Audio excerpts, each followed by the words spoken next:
Caledonia, which is located east of Australia in the Pacific Ocean, is home to an array of wildlife, in particular the crested gecko, also known as Corallophus ciliatus.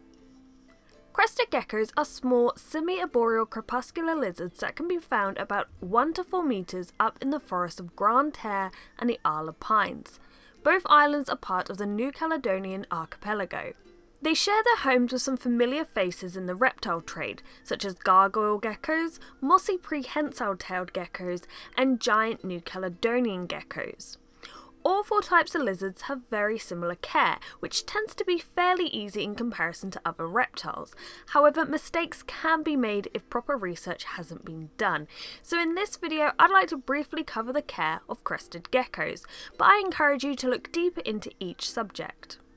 Let's start off with some history. Crested geckos were originally discovered in 1866 by a French zoologist.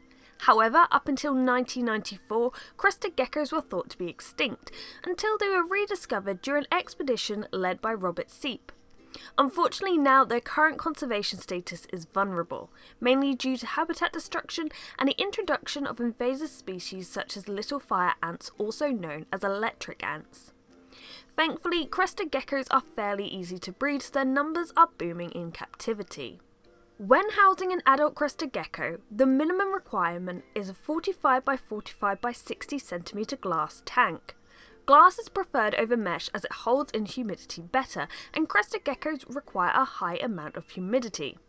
Crested geckos should get several hours of high humidity, anywhere from 70 to 90%.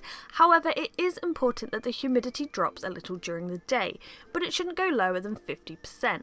To achieve this, you can use an automatic misting system or manually spray down the tank in the morning and evening. Leaving a shallow dish of water in the tank can also be beneficial for raising the humidity and ensuring your gecko is hydrated. Crested geckos don't require particularly high temperatures. 70 to 75 degrees Fahrenheit is ideal, but anything over 82 can be fatal. Many people do not use heating equipment with their crested geckos. However, if you live in an area where the room temperature is about 65 degrees or below, I would recommend using a deep heat projector or ceramic heat emitter along with a thermostat to raise the ambient temperature. Decorating your crested gecko's tank can be fun, as they require lots of places to climb and hide. Most people are heading in the bioactive direction, where the gecko has its own cleanup crew and lives amongst live plants. However, if this is something you do not feel you want or can make a reality at the moment, there are many fake plants and vines on the market. Like leopard geckos, crested geckos can also experience the benefits of a UV light. Being crepuscular, they'd be exposed to UVA and UVB at dusk and dawn in the wild. Talking of the wild, studies have shown that wild crested geckos eat a range of things, from decomposing fruits and berries to insects and seeds.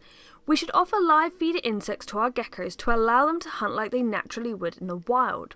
However, there are diets out there that contain real fruits and insects, such as diets from Pangea, Repashy, Arcadia, and Black Panther Zoological, to name a few.